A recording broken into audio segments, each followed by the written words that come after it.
everyone, welcome back to the Unstructured After Show. This is the What's show up? where we talk about The Last of Us episode 3 today. I'm your host, Lion, joined by my co-host, Mystery. Mystery, how's it going? It's going great. It's going great, man. Crazy weekend and crazy episode, I guess we could say. So I'm excited to be here. How about Excellent. you, Lion? Oh, you know what? I've been better. I lost my voice a little bit over the weekend. A lot of crazy stuff happening here. But we got to make it happen because, it never stops. We got to keep it rolling. We had a great episode of The Last of Us today. We had a great episode of The Last of Us so far. So much go on. We'll do the show even if one of us were in the hospital. We'll just do it from the hospital bed, Just in the bed, like you'll be laying down in the bed, That'll be an interesting one to do for sure. What are your thoughts, nurse? No, so there's so much stuff happened this week. I made a post for those that follow us that the show has already been greenlit for a season 2.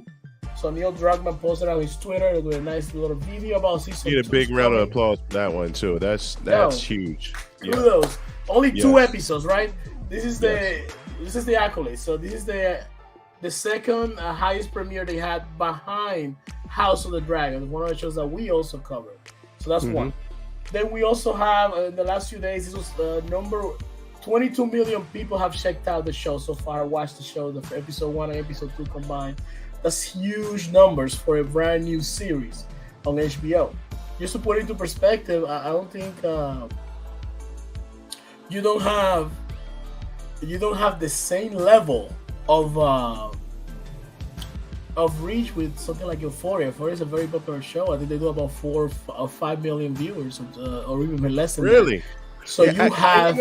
The reality, that's a good point, Lion, because Euphoria was completely slept on by everybody because they thought it was, I think most people thought it was like a teeny bopper show or whatever. I'm sorry, I'm showing my age, but it was like a young millennial or generation, whatever generation these kids are, that type of show. And it is, but it's really, really good. Super talented actors across the board. And the storyline is bananas. Absolutely bananas. Sorry, Lion. I had to say that. I'm a big fan of Euphoria. Huge fan. No, it's a great show. I think we should do some coverage on the show.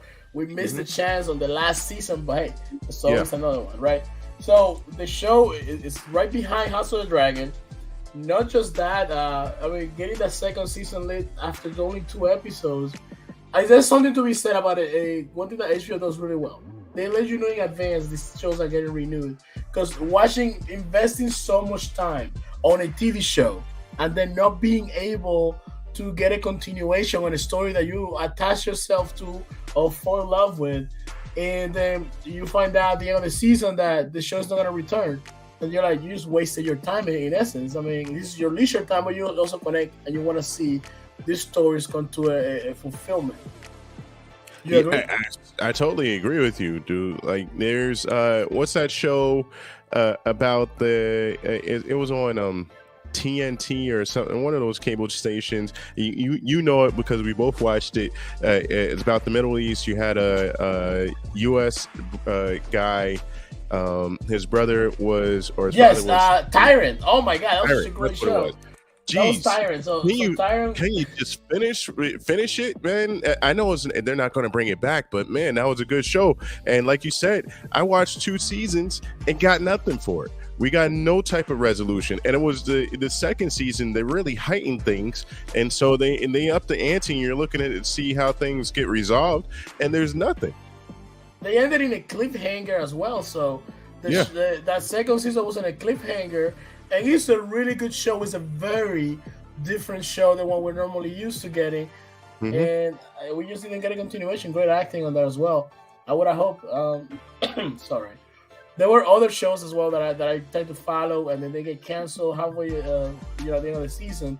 But knowing that we're getting a season 2, that we're getting... knowing that we're getting a season 2, knowing that we're getting a continuation, and he even announced it's going to take... The show, the season 2 is gonna cover part of the story of the second game, which definitely brought some heat to the show. Whoa, that's going to be interesting. That's really Mr. going to be take over for a second. Let me go ahead. I'm gonna adjust my mic levels. While you, share some stories here with the crowd.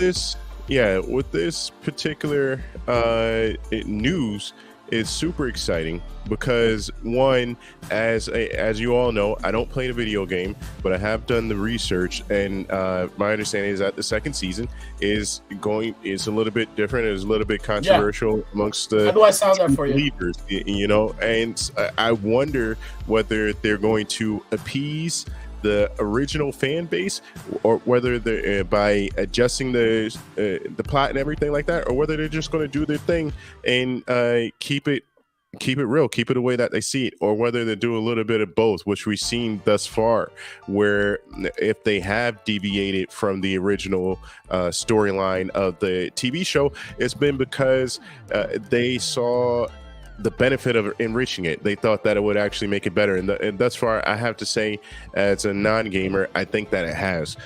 Take, for instance, in this particular episode, which we'll get to in a minute, but this storyline wasn't completely told. It was implied during the game, but they went in depth in this particular episode, and I have to say, I'll save my comments for the end, but I think this was very, very interesting. Very, very interesting.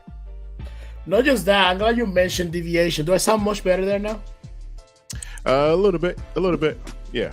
All right, perfect. So I have to say, this is a complete deviation from the experience you get meeting Bill in the game. In the game, when you meet Bill's this doomsday prepper that's handling as best as can all the infected. Another thing that deviated from what they have kind of taught us in their first couple of episodes, as we talked before the show started, we were expecting that flashback at the beginning episode, those first 5-10 minutes, to be a flashback to how the world used to be, right? We didn't get that this episode. They switched the formula to keep things fresh. So what they did in this episode, they went ahead and gave us a continuation from right where they left off. When they left off at the end of the last episode, we had Tess already blowing herself up just to save time for Joel and Ellie. We have now. Say that just sounds crazy, but go ahead. No, she had to do what she had to do. Yeah. Then we had Ellie and Joe in the woods, and they're trying. There's some kind of tension in between them because of what happened. Joe lost the only other person he cared about in this world.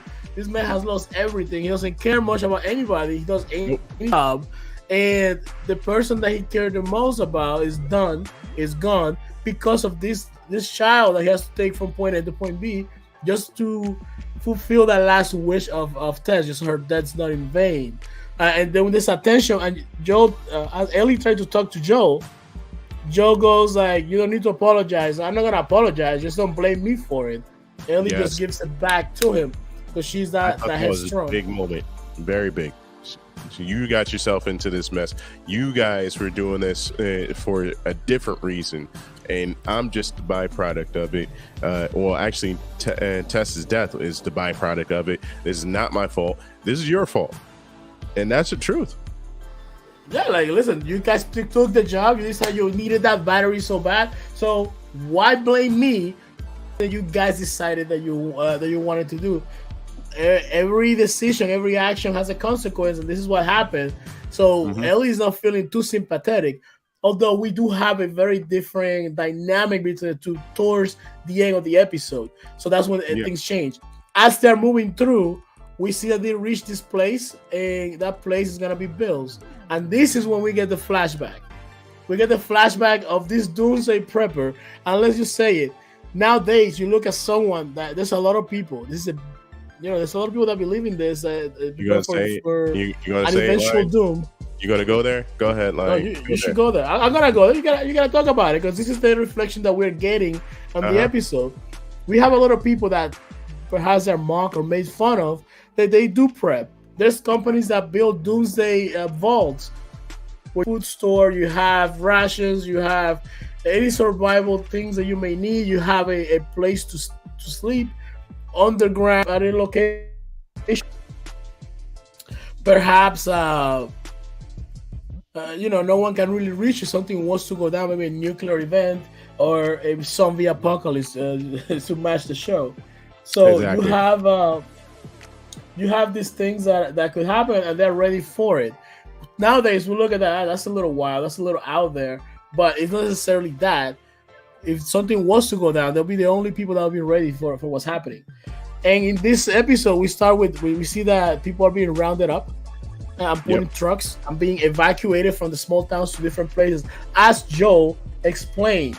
Joel explained that when they got to, remember that scene, and I think I have an image. We backtrack a little bit here. Let me present that. Share. That way we have some visual effects. Because they're walking along a path, and right here. She hasn't been out in the world and really hasn't experienced some of the normal everyday situations that Joel has experienced within his lifetime, because she was born after the apocalypse. So there's a lot of new discoveries for her. One being the airplane that you mentioned, and the other one being this mass grave that she stumbles upon. And Joel explains what happened. I think that's where you left off at, Lion, correct? That's correct. So we see that they're walking through that trail. They see the airplane, and you see the wonder in the eyes of Ellie, like, oh, an airplane. You guys get to be in the sky, right?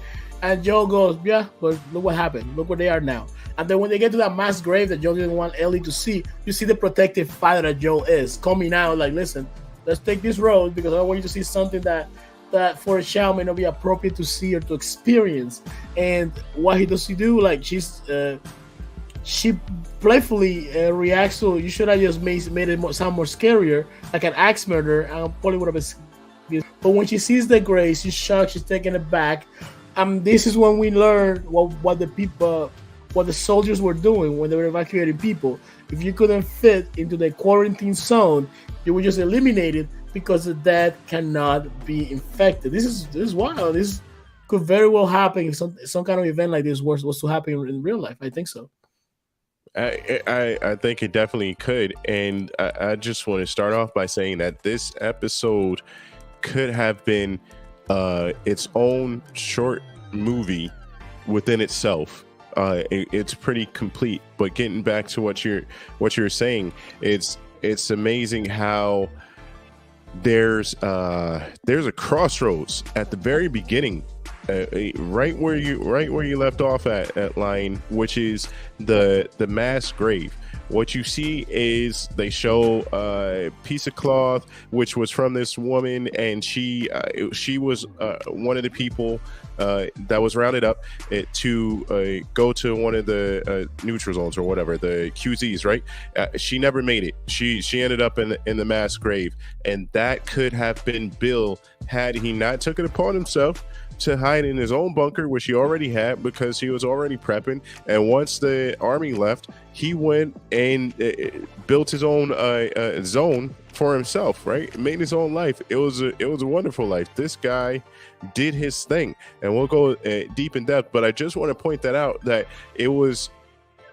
he could have been in that mass grave himself had he not hid in his own bunker and waited for the army to leave. That could have been him. And where would Joel be, right? Because there's stuff that happens later on, but all this setting is set a cause of events going forward about 20 years. Go ahead, Lion. So and just a reminder, as you come in, don't forget to like. If you enjoy our content, subscribe. We've got plenty of content in the channel, plenty of videos, over 200 videos, different shows that we have reviewed, done videos about. So check us out and do us a big favor, subscribing, sharing the content as well. Like when we see Bill introduced, he's underground, waiting for everybody to leave. And as this very smart man comes out once everybody's gone, he loots every place around, which is the smart thing to do. He gets all the food, he gets all the weapons, he gets the fuel, electricity, he builds a fence, he chops the trees down alcohol, and prepares all the chicken. yeah, alcohol, very important. The man is a refinement, he got so much wine. Where did he find all the high-end wine Gosh. in the middle of the bunker? This guy is dining better than if he went to Burns or Eddie V's or something like that. This guy every night is eating some of the best cuisine around, for sure. He's living it up during the apocalypse. Kudos to Bill. No, certainly. He's the man. I was like, where did he find like this aged wines and bottles? And the man, he knows how to cook too. So he was ready. He was ready for this eventuality for sure. He builds a fence. He puts up a bunch of traps. He has cameras. He has power. Like he literally could have a small town of his own, and he's just living alone, completely alone there until someone stumbles into one of his traps, and this is where the show completely deviates from what we know in the game. In the game, we don't ever get to see what happened to Bill previously. In the show, we just get we meet Bill after all of the stuff has happened. But this is a complete deviation from the game because Bill, at the end of this sequence, is already dead. He's no longer alive when Joel gets and Ellie get to meet. Ellie never gets to meet Bill in this time. What happens is the guy that's always referenced on the show, Frank, in the game, Frank, we never get to see, but we get to meet him in this show. He's the eventual lover of Bill. This guy shows up, very smart. He goes, I'm just passing by, I'm not gonna be any harm to you. He gets a nice meal, and he's a very the funny part. He fell into one of Bill's traps, right? So this guy just happens to fall into one of Bill's traps and ends up setting off one of the alarms, and Bill comes out ready to eliminate this guy because stranger danger in the land of the apocalypse. But for some reason, he passed all of Bill's tests and slowly lets down his guard. I thought that there was some really, really intricate moments or vulnerable moments, which we'll get into. But this guy first started off at the bottom of the pit with the, dirty hands, dirty face. He's been wandering around for a long time, left one of the QZs that failed, and now he's at the mercy of Bill, which Bill, for some reason, he's a doomsday prepper. He's a don't tread on me type dude or whatever. He like giving out maybe. He doesn't like giving out freebies and stuff like that, and clearly he doesn't like charity, but somehow feels bad for Frank, and Frank ends up in his house at his dinner table. It's kind of crazy. Yeah, Frank really worked those walls down. He got a meal out of it, and he had a feeling that there was something different about Bill, because Bill, this is not the type of guy that you would expect. You expect to be straight, right? This kind of guy is a doomsday prepper. He's a hunter. He's setting traps. This is the kind of guy that at least Frank was expecting that, but he was suspecting there was something a little bit off or different with Bill. And this is when they start playing the piano with a very appropriate title, just like the episode name, Long Time. This is a song by Linda Ronstadt, which is definitely a song that talks about love, a love story where everything essentially could go awry in a way. And essentially, he does such a horrible rendition. This guy was not a hit at karaoke that Bill had to go. Please stop. Yeah, his version was hard to listen to. Bottom line, it was like, you're killing it. I know we're in an apocalypse and you probably haven't heard music for a long time, but this is terrible. This is absolutely terrible. And go ahead, Lion. No, it was like, yo, stop. Listen, I know I haven't had company in many years because by this time it was what, 4 years after the downfall of society, I believe, or 7 years. It was something. I It think was it was 4 years because they had a few years after that. So I think it was 4 years. between 4 and 7 years. And let's put a picture of Bill up that way, people can follow along. Yeah. Let's see here. So Bill steps in and Bill plays the piano. And at that moment, Lion, I actually paused the video because I didn't want to watch it. And the reason why I didn't want to watch it is because I believe that Bill became so vulnerable that he could have been taken out by Frank if Frank had malicious intent, right? If he wanted to steal the house and everything else for himself, Bill had his back completely turned to Frank. Frank was completely in his music, and his guard was totally let down. Frank could have taken advantage, but he didn't, which shows the type of person that he was, right? And they It's what I like because you're getting a yeah. different perspective than me. Because I already knew Frank is a lover of Bill, right? But you don't. You're coming into this blind, and that's very true. The Frank could be a guy that's been sent out from a different settlement, trying to infiltrate and take care of Bill, without Bill knowing. Yeah. But that's not necessarily the case, and that's good to get that perspective. This is a completely different thing that we never got in the game, giving us new content for those us that are faithful to this. Then he plays the piano so terribly that Bill says, "Please stop." He cannot ask Bill to play, and when Bill plays, he does a very, very decent rendition of it. So shows that he's a man of culture. He's a man that knows about music, and he ends up then befriending Bill, and they end up falling in love.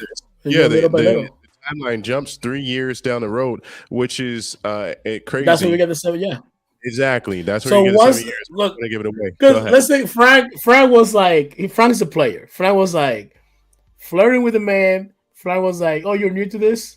Let me show you the ways." And he completely went for this. Bill's being by himself for so many years. He's never explored that self. So the show does touches on that theme, right? And goes ahead and pushes Bill's buttons to kind of, come on, man, just the world's ended. Be who you are. Be your true self. And they end up, having that kiss scene that I have to say. I like, man, these dudes are not probably showering all the time. Those beers have to be dirty. That is the first thought. And funny enough, the next scene, Frank goes, "But first, you gotta take a shower." Yeah, exactly. Exactly. That's crazy. I was like, "Yo, that's what you have to do before from the get go." And when they finally go to bed, that's when we fast forward 3 years into the future, where Bill and Frank already told whore, I just don't do this for a meal. I might stay for 2, 3, or 4 more days. That turned into 3 more years, right? So now they have a full-blown relationship, and Bill has found his purpose, as he stated at the end of that sequence, right? And if you want to take it from there, in regards to what's happening after 3 years forward, the thought came to mind, like this is a real situation, and Bill was starved for human connection, yeah. Right, a connection, interaction. He's there by himself. I mean, we all went through the pandemic, and so we know what it feels like to be isolated. Imagine this guy who didn't even have the benefits of like cellular service and stuff like that to actually communicate with people. He is completely cut off from the world. And the thought that came to mind, as crazy as it sounds, is like, dude, it's like, what happens to porn at that time, right? Like, if let's say that, as Bill went and ransacked all no P-Hub in there. Yeah, and all the liquor stores and all this other stuff or whatever. What if somebody just started downloading everything and putting on CDs and stuff like that, like you would make a killing in the apocalypse. Like you would be a millionaire. You would be a fat cat living a life. It's like, hey, you want a CD? $20. Like you would kill the game. They would call it CD fans. They would call it CD fans, I think. Exactly. That's just my way. It's like, this is a market right here. No, man. But, no.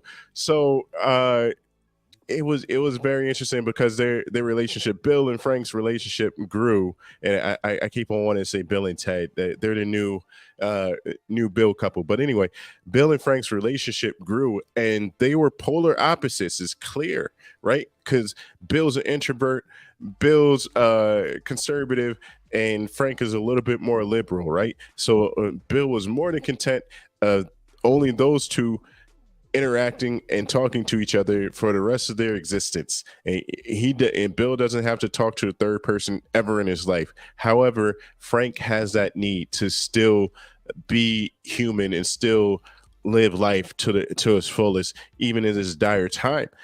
So which is how eventually they stumble across this smuggler, which happens to be Joel and his girlfriend. Help me out with the name line, because I'm drawing a blank. Tess.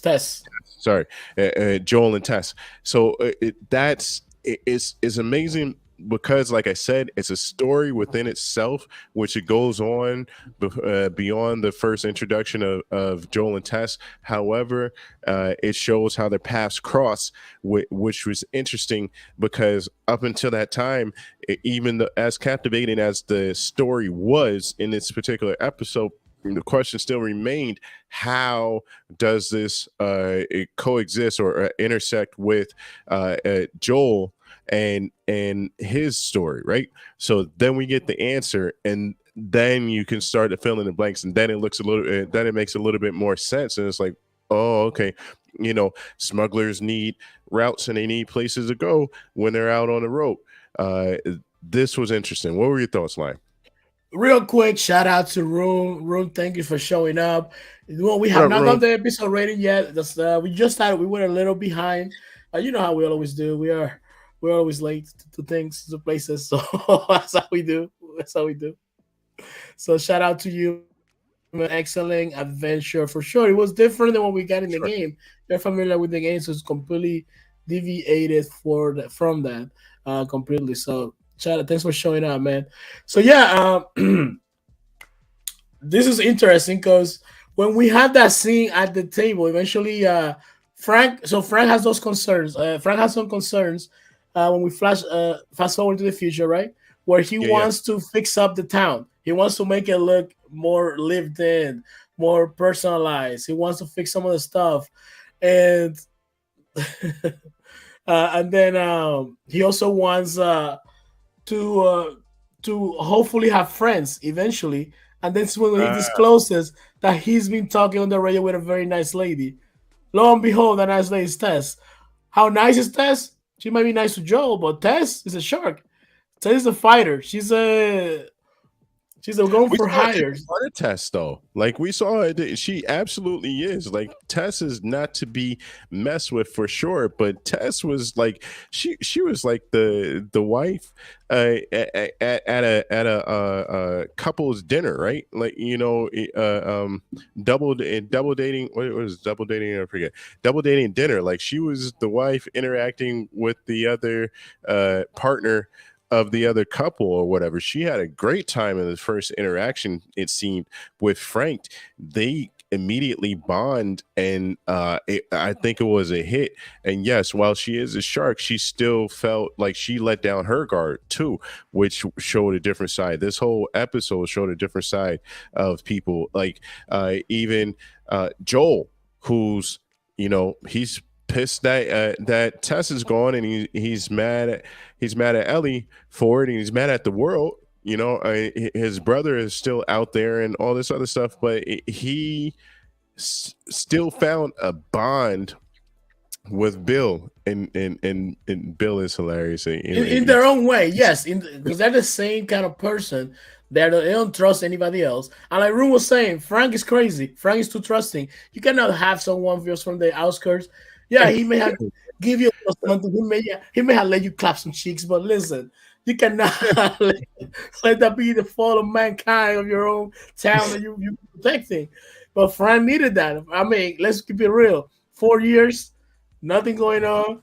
My mind finally gets something. He's like, you know what? Yeah, you can stay a couple years. That's all good. But it worked out. In the end, it worked out for him because he definitely ended up living that love story that a lot of people will hope one day to live. Yo, having a good time with that one.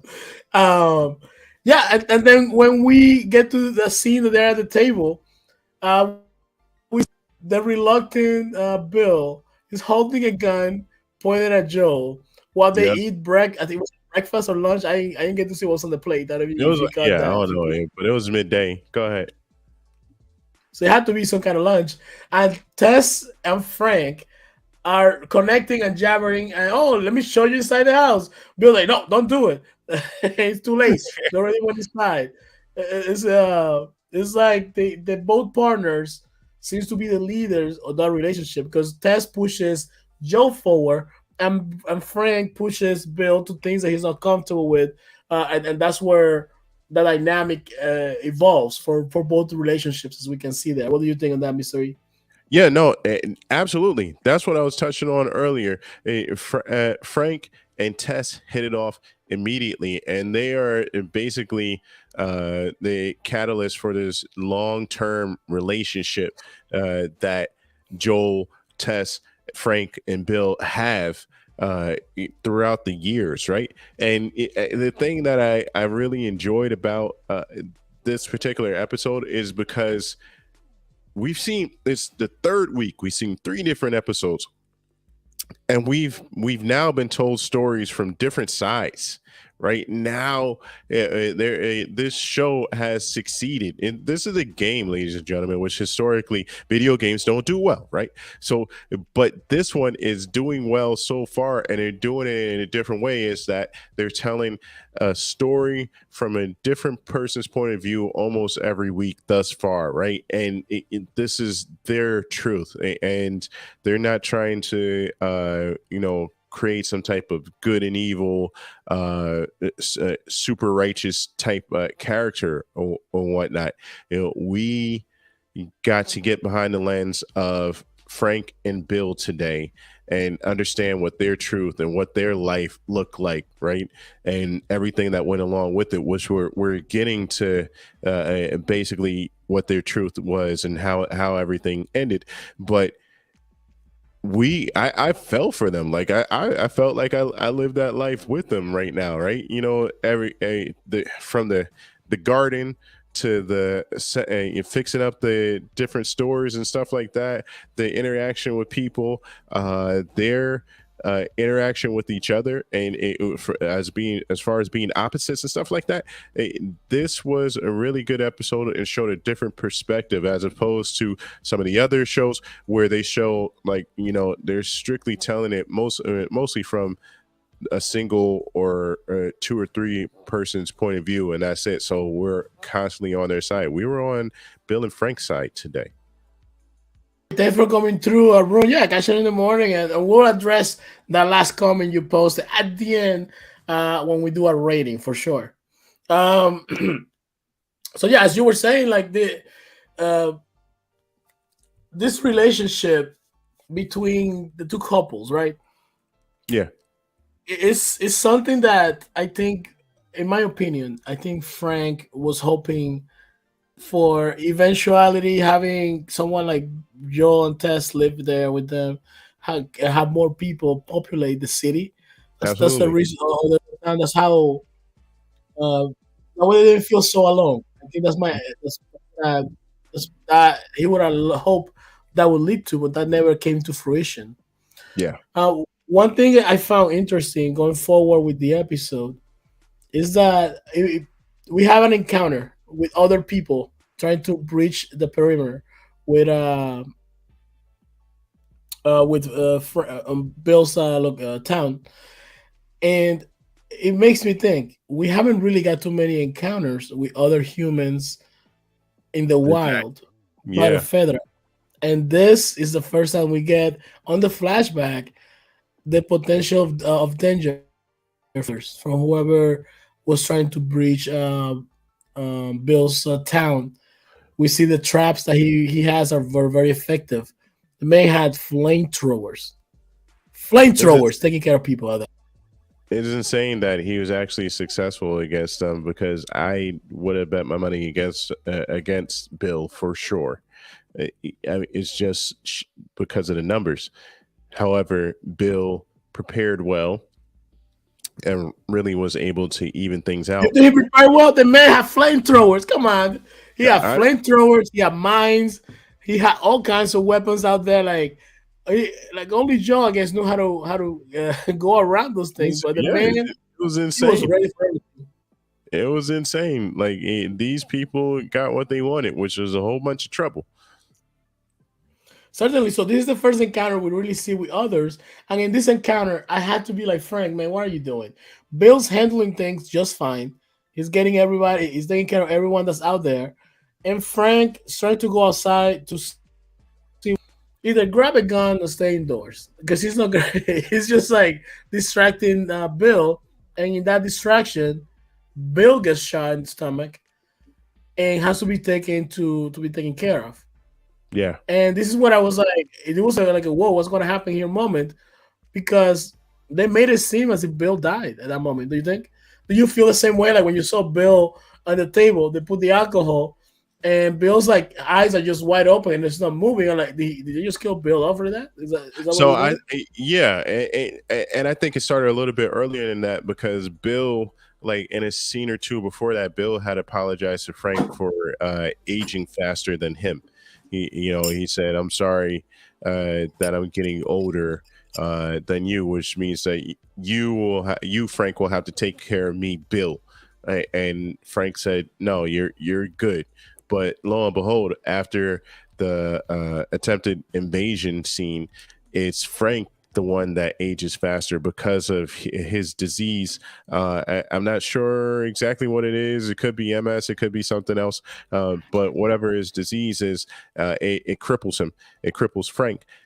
And Bill is the one that has to take care of him. And Bill happily does it. And Bill he's the best type of companion for Frank, and Frank goes along with it. However, he still feels inadequate and incomplete, and this eventually comes to a head later on down the road. But they coexisted for years. You're talking about over a 20-year span, essentially, right? So, and this is a good way of the show moving the time period along because they have a lot of time to cover, right? Because eventually you're supposed to land in 2030, correct?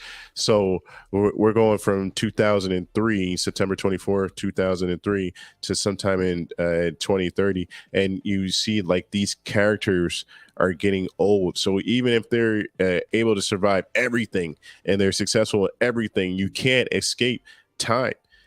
Time will get you in the end. So how do they live their I will lives? get us all. Exactly. How do they live their lives? Which this episode was like a really nice love story. No, it was. It was. That's what it definitely was. We saw we saw when Bill goes into the operating table. Let's call it that, or the kitchen table, Yeah. and we fast forward old and gray. But instead of having Bill in a wheelchair, Frank is the one in the wheelchair, and it looks like they have already made a decision that at some point they're gonna go. He's gonna go his own way, but he's not doing that alone. Uh, Exactly. Unbeknownst to him, Bill's not gonna let him just die by himself. He's gonna go along with him, and that's what's interesting here. We get this love story. We get that scene at the table where he fixes him the same meal that he fixed him when they first met. Yep. He serves him wine, and at Same the one. end of it all, Yeah. excuse me. Hmm. At the end of it all, we see that he brings 2 cups of empty cups, pours wine on both of them, and he pours some kind of powder, some kind of poison. Let's call it, on Frank's. But I guess he also was taking some of it for himself that was already in the bottle. Yeah. They both drink it, and they both. He says, "Listen, purpose. I lived a fulfilled life. I am happy, and let's just go and let's go together." Which seems tragic, but if we look at it, the situation that they are on, the world has pretty much ended. There's no connections to be made. You found the one connection that made your life worth living, and they got to live all those years. I mean, what, 20 some years together, 20, 30 years together, right? Yeah. That's more than a lot of people get in their lifetime in the real world. So it's a way to go. There's no ever said the right way to go, but it was a way to go for those two lovers in this kind of apocalyptic world that they're living in.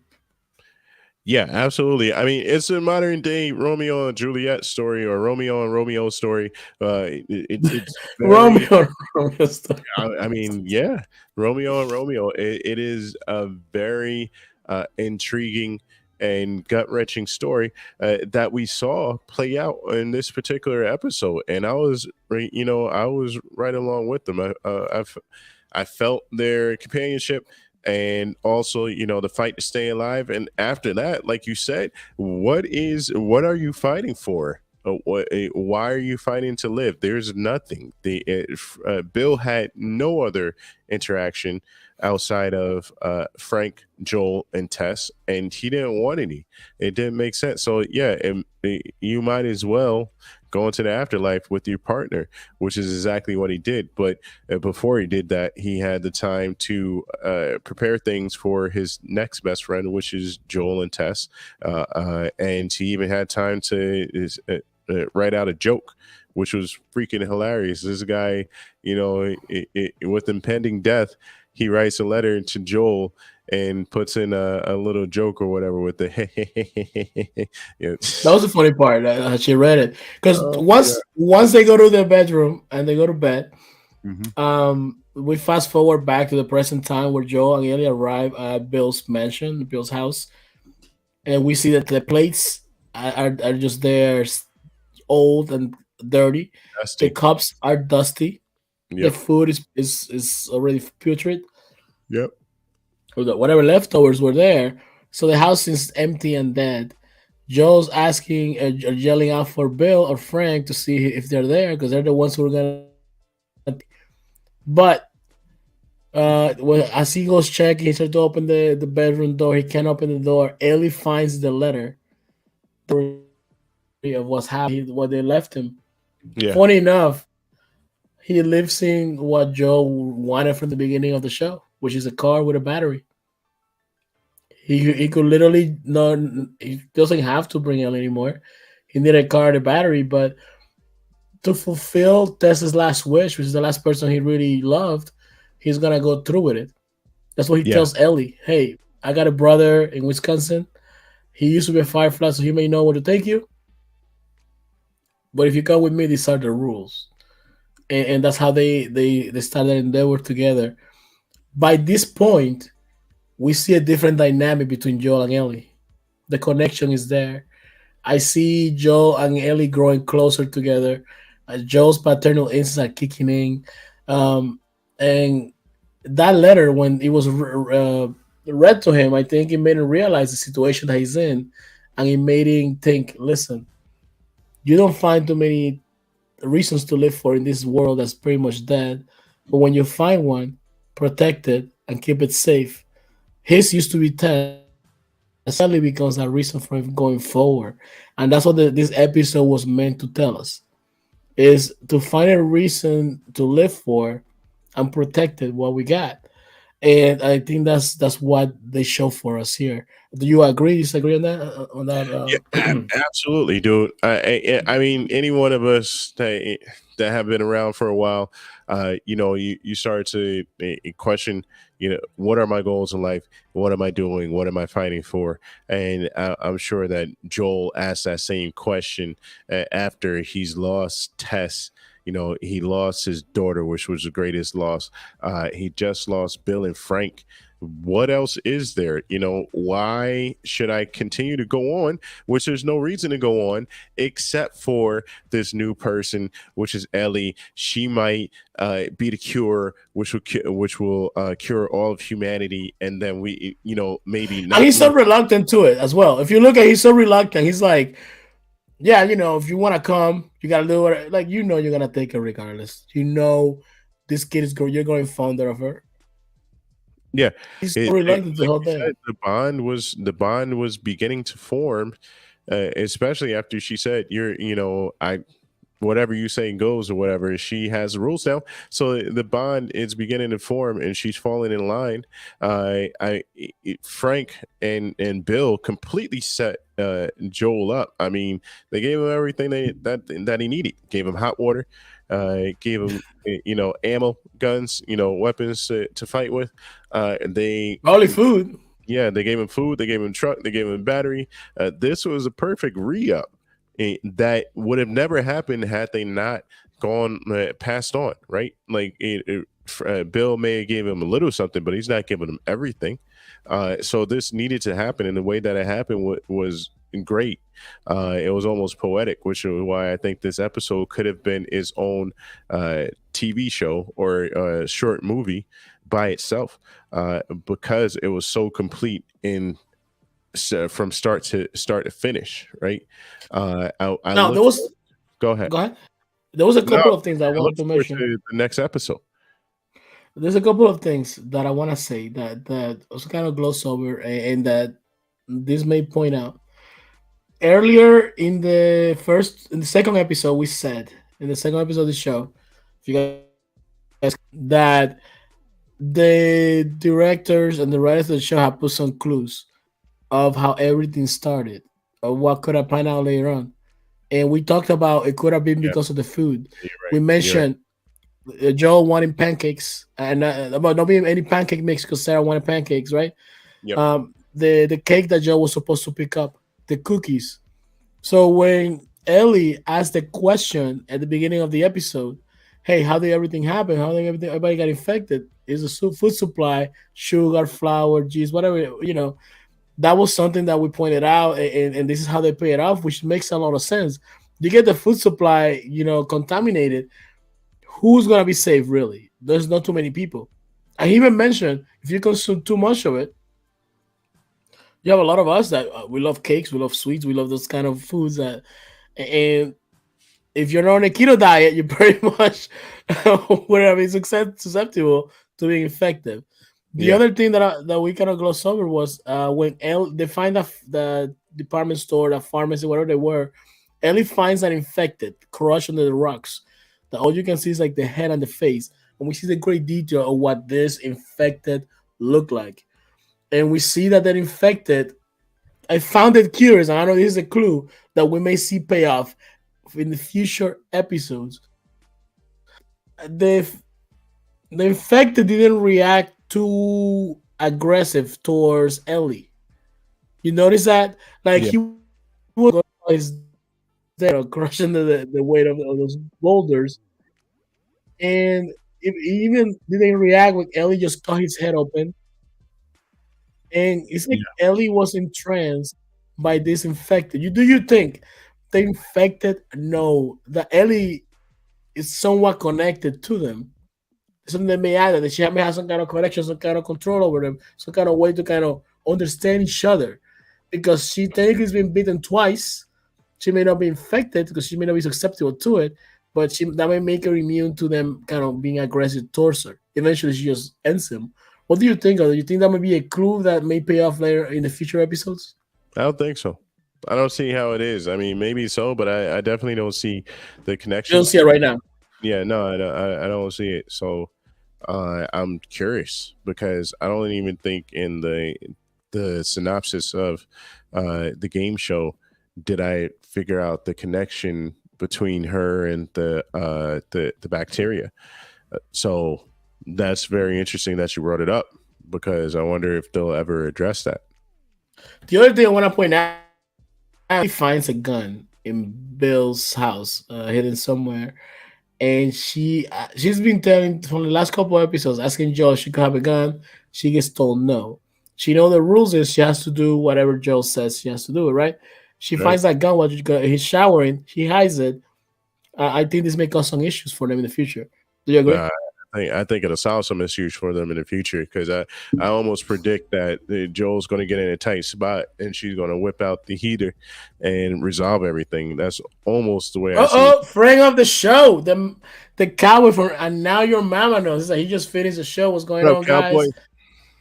guys? What's going on, my man? Good to see you come through. Yeah, we've been talking about the episode, and it was an interesting one because they finally deviated heavily from what we as players of the game know, and they gave us a different take on Bill and Yep, Frank. We yep. never met Frank. We knew Bill's And relationship essentially, but we now see what how everything went down. At least in the show story. Do you like the how they deviated from the game, or is it something that they, as room didn't enjoy? Does this add something to the story? Do you think adds more substance to it? Let us know in the comments. I I'm definitely, also my voice is gone, so sorry if you don't hear me too well. yeah, I definitely think that this deviation was obviously big and it was great. I think it definitely, without question, added to the show. It was interesting because this episode was like 120 minutes long. And so, again, we get a lot of information packed into a single episode again, which means that like we all thought, there's a lot of story to tell.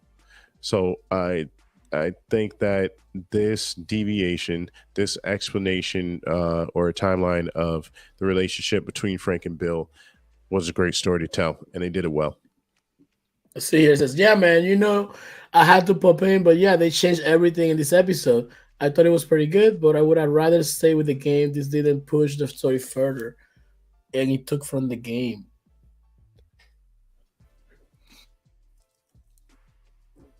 That's very interesting. That's very yeah. That's very interesting that you say so, Cowboy. Because Rune said the same thing. It's like he gave a lot of time to a minor character. Uh, However, I think that was done well. We'll see. We'll see what the benefit is. I mean, they went. It would be.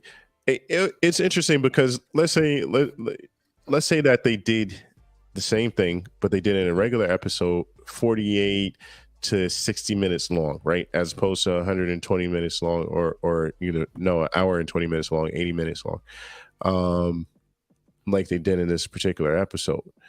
Why would they add on the extra 20 minutes? They're putting some stuff in there which is going to be essential going down the road. So I think that this episode and the telling of the story is going to be critical because it's going to lead to other things in the future. I did look at the runtime for the next episodes coming up, and some of them are 90 minutes, some of them are 80, some of them are 60. So there's gonna be some variation in time. It's not like a regular network show where you're gonna get Mhm. only 60 minutes or 45 minutes with commercials. So Yeah, that's definitely gonna be updated. yeah, very, very So interesting. the way I look at episodes like this, I try to put myself in the shoes of the creative. What is the vision? What are they trying to give us? If they gave us the same story from the game, exact T by T, I think a lot of the people that already know the story will probably not follow the show as vigorously. So now there's a curiosity built into us of what are they going to change? What is going to be different here? What are we going to learn? Like we, from episode 1 to 3, we have learned so much to what happened in the game or in the show or this story before the fall of mankind due to the cordyceps infection.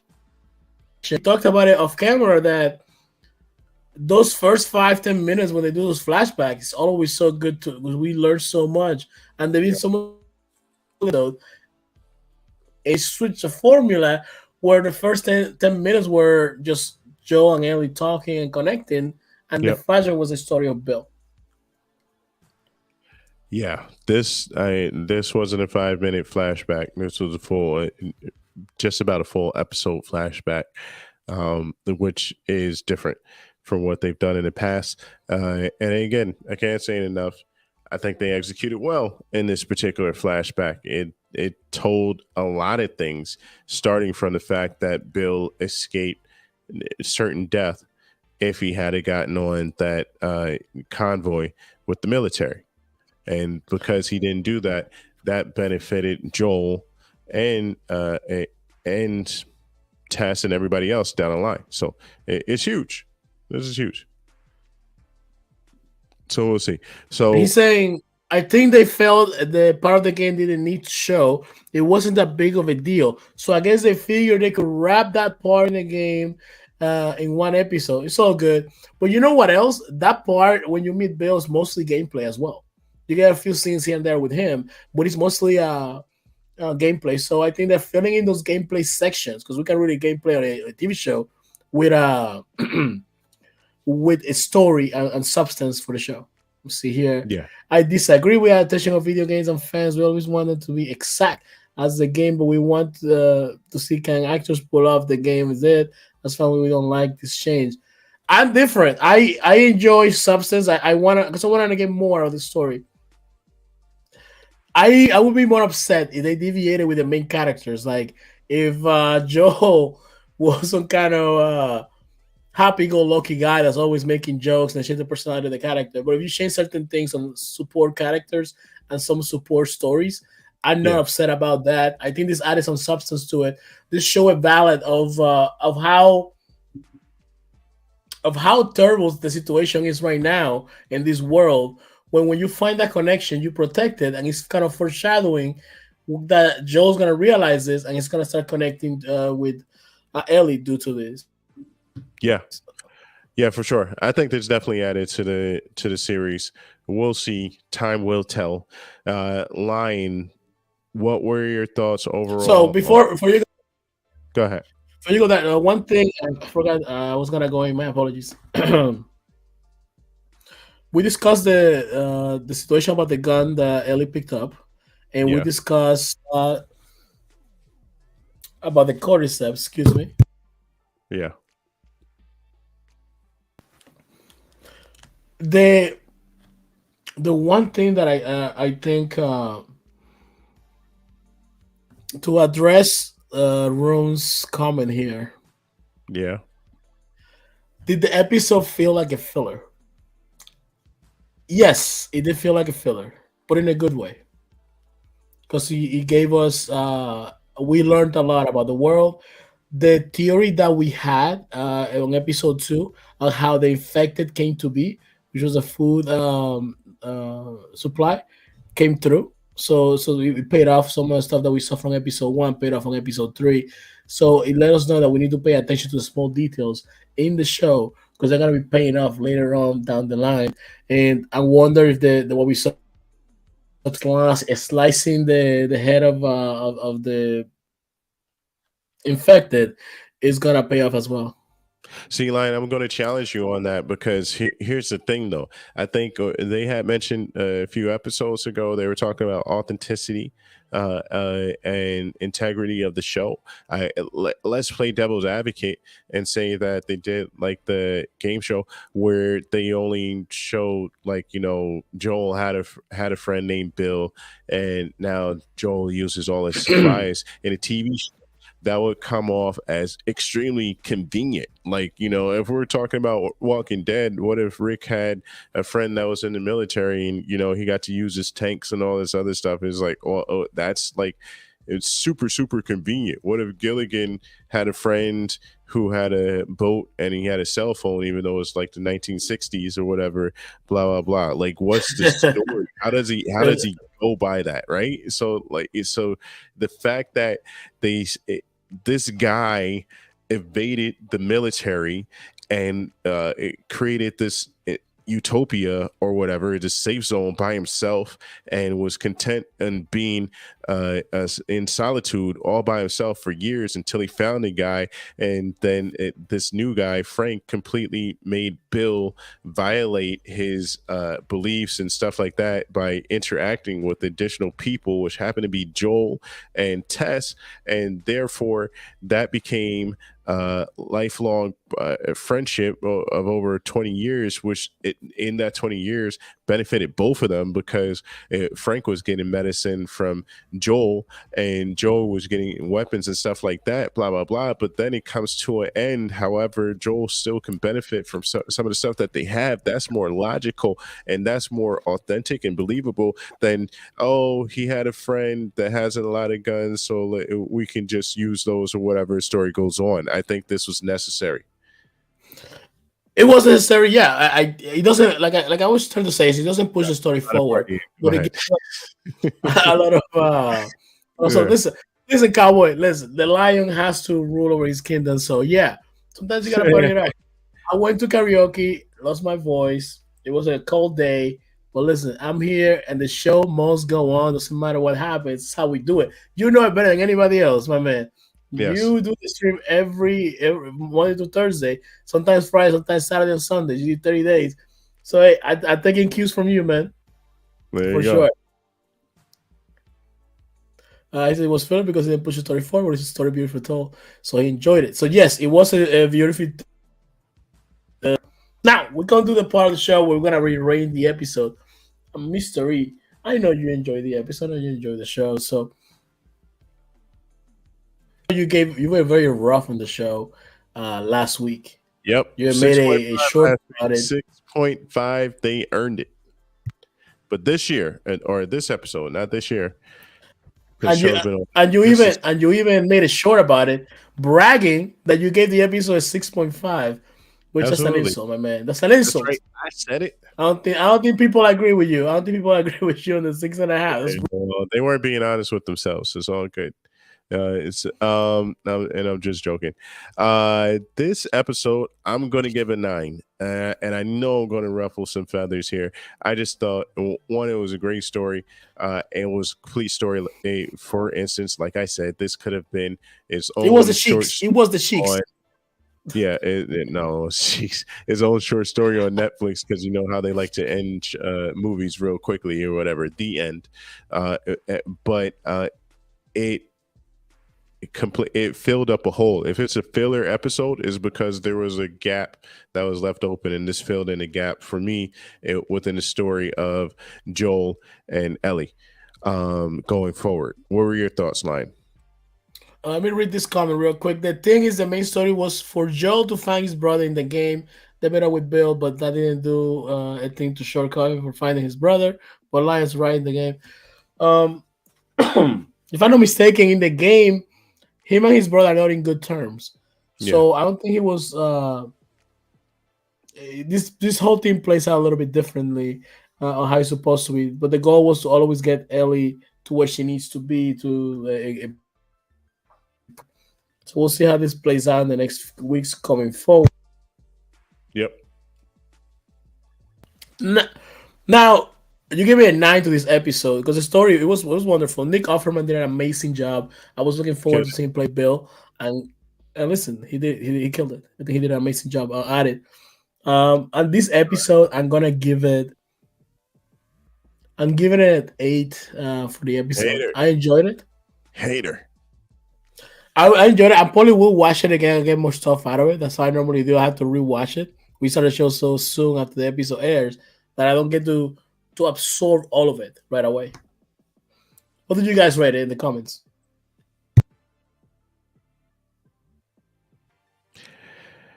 I don't know.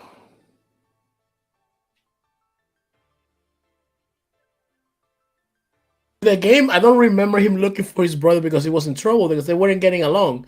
If you remember, his brother and him were not in good terms. So when they meet up, they're like, I guess they had a falling out. Unless I'm remembering incorrectly, but I just played the story of the game back in September, so when they released the remake. Unless I'm mixing it up, but I thought they weren't getting at that time. Yeah. But what do you rate the episode, Cowboy? Let me know in the comments. See, if you're gonna give it a rough rating, like we studied it last week with a 6.5, or you're gonna go be very kind like Mr. E this week and give it a 9. Yeah, very kind. I thought they earned this one.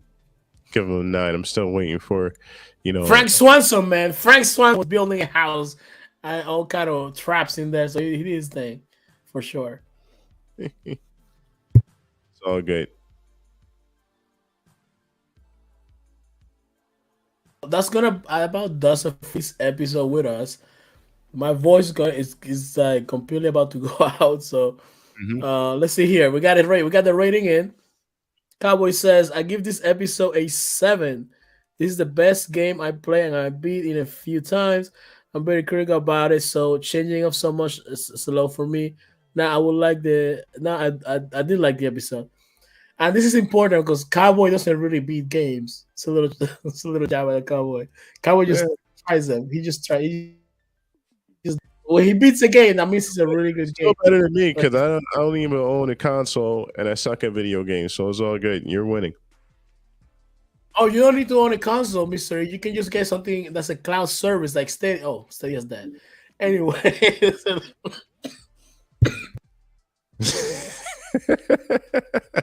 Don't just a kill little yourself jab at over Cowboy. that, man. Cowboy loves Yeah, Stadia.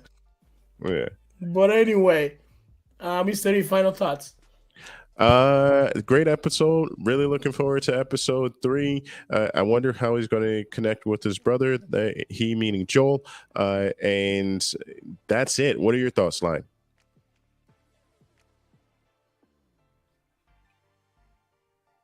So let me read this one comment here. He says, "I beat games that suck me in. So yeah, I if a game keeps me in, so I beat. I really enjoy the game." Cowboy has some very questionable taste on games, but we'll leave it at that.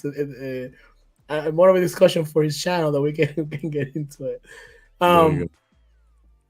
Overall, great episode, great time. Enjoy doing the show. Like I said, the show must go on, even if we were not 100%, and we enjoy doing this. We got more content coming out that we're planning out. We got another we want to throw out here pretty soon. Hopefully, Mr. E gave me those topics.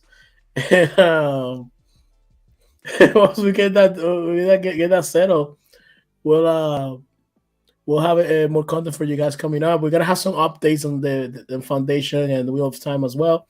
So Foundation. stay tuned for that. Check us out on the TikTok. Our link is in the channel, so you can find us there. Yeah, Mystery, it's good to see you again, brother. That's what he says. Oh, good to see you too, Cowboy. It's always a pleasure, man. Thank you for stopping by. We love to have you on the show anytime we can have you for sure. It's gonna be next year. He's moving to Florida, supposedly. Can't wait. Can't wait. Let's do it, man. Let's do it for sure. Hey, So with like, that said, yeah. Mystery, you wanna take us home? Yeah, like Lion said, there's more things coming down the pipe. Stay tuned and we will deliver soon.